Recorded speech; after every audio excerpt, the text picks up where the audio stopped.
അങ്ങനെ പൊന്മാൻ എന്ന് പറഞ്ഞ സിനിമ കണ്ടുവന്നിരിക്കുകയാണ്. ഇതിൻ്റെ director Jyothish Shankar, producer Vinayak Ajith, musician Justin Varghese, cinematography Sonu John Varghese, editor Nithin Raj Arora. ഇത് നമ്മുടെ മിനിമം ഗ്യാരണ്ടി തരുന്ന ബേസിലിൻ്റെ സിനിമയാണ്. ഇതിലും മിനിമം ഗ്യാരണ്ടി അവൈലബിൾ ആണ്.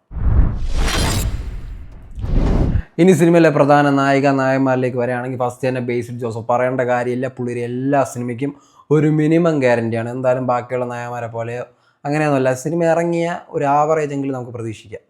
പൊട്ടൂല, അങ്ങനെ പൊട്ടിത്തെറിക്കില്ല എന്ന് നമുക്കറിയാം. ഇനി ബാക്കി പറയാനുള്ളത് സജിൻ ഗോപു. ഇതിലുള്ള പുള്ളി വേറെ ലെവലാണ്. അമ്പാനായിട്ട് അഭിനയിച്ചിട്ടുള്ള അങ്ങേര് കിഡിലം പെർഫോമൻസ്, നല്ല സീരിയസ് റോളാണ് പുള്ളിക്ക്. അത് കഴിഞ്ഞിട്ട് ലിജോ മോൾ, അതിൻ്റെ ദീപക്, അത് കഴിഞ്ഞിട്ട് ആനന്ദ്, മന്മഥൻ എന്നിവരൊക്കെയാണ് അതിലുള്ള പ്രധാനപ്പെട്ട ആളുകൾ.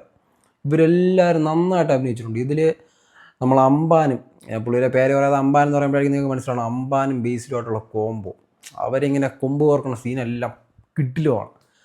പിന്നെ ഈ സിനിമയെ പറ്റി പറയുകയാണെങ്കിൽ ഫസ്റ്റ് ഹാഫ് നമുക്ക് കുറച്ച് ആവറേജ് ആയിട്ട് തന്നെ ആവറേജ് തന്നെയാണ്. സെക്കൻഡ് ഹാഫൊക്കെ പൊളിയായിട്ട് പോകുന്നുണ്ട്. ക്ലൈമാക്സ് ഒക്കെ പക്ഷേ നമ്മൾ കുറച്ചുകൂടെ പ്രതീക്ഷിക്കും. ബേസിൻ്റെ ഫ്രണ്ട്സൊക്കെ വരും, അങ്ങനെയൊക്കെ നമ്മൾ ഒരുപാട് പ്രതീക്ഷിക്കും. ഈ സിനിമയിൽ പിന്നെ ഡൗറി കൊടുക്കുന്നതിനെ പറ്റി നന്നായിട്ട് എതിർത്തിട്ടുണ്ട്. ഡൗറി കൊടുത്ത് ഈ ഡൗറി തീർന്നവരെ ഓക്കെ, അവിടെ പെണ്ണിന് സ്ഥാനമുണ്ട്, അത് കഴിഞ്ഞാൽ പുല്ല് വിലയാണ്. ആ ഒരു റേഞ്ചൊക്കെ ഇതിൽ നന്നായിട്ട് പറയാനുണ്ട് ഈ സിനിമയിൽ. അത് കഴിഞ്ഞിട്ട് പൊളിറ്റിക്സ്, ഇപ്പോഴത്തെ ആളറിയാലോ, പൊളിറ്റിക്സിൻ്റെ പിറകെ പോയി പാർട്ടി നോക്കിക്കോളും, പാർട്ടി ഒരു പുല്ലും നോക്കൂല എന്നും ഇതിൽ നന്നായിട്ട് പറഞ്ഞിട്ടുണ്ട്. ഈ സിനിമയെ പറ്റി ഓവറോൾ പറയുകയാണെങ്കിൽ ഒരു സിമ്പിൾ സിനിമയാണ്. ഒരു 3-4 ദിവസത്തെ ഒരു കാര്യം, ഒരു കല്യാണ വീട്, ഡൗറി എടുക്കാൻ പൈസയില്ല, ഇതിനേക്കാളുള്ള ബന്ധപ്പെട്ട ഒരു സിനിമയാണ്. തിയേറ്റർ എക്സ്പീരിയൻസ് അത്യാവശ്യം നന്നായിട്ടുണ്ടായിരുന്നു എനിക്ക് തോന്നി.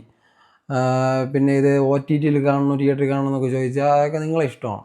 തിയേറ്റർ എക്സ്പീരിയൻസ് പറഞ്ഞാൽ വേറെ ഫീലാണ്. തിയേറ്റർ എക്സ്പീരിയൻസ് കുറച്ചുകൂടെ നന്നായിരിക്കും എന്നെനിക്ക് തോന്നുന്നുണ്ട്. നിങ്ങൾ തിയേറ്ററിൽ പോയി കാണാനായിരിക്കും കുറച്ചുകൂടെ നല്ലതെന്ന് എനിക്ക് തോന്നുന്നുണ്ട്. ഈ സിനിമ നല്ല സിമ്പിളായിട്ടുള്ളൊരു സിനിമ, അത് നന്നായിട്ട് ചെയ്തിട്ടുണ്ട്. മേക്കിങ്ങും മ്യൂസിക്കും ഒന്നും ഒരു പ്രശ്നമില്ല. അത്യാവശ്യം നല്ലൊരു ഫീൽ ഗുഡ് പടം, നമുക്ക് എന്തായാലും ബോറടിക്കില്ല. ഇതും ഹിറ്റാവും, കാരണം മിനിമം ഗ്യാരണ്ടി ഇതിലുണ്ട്. Okay, by.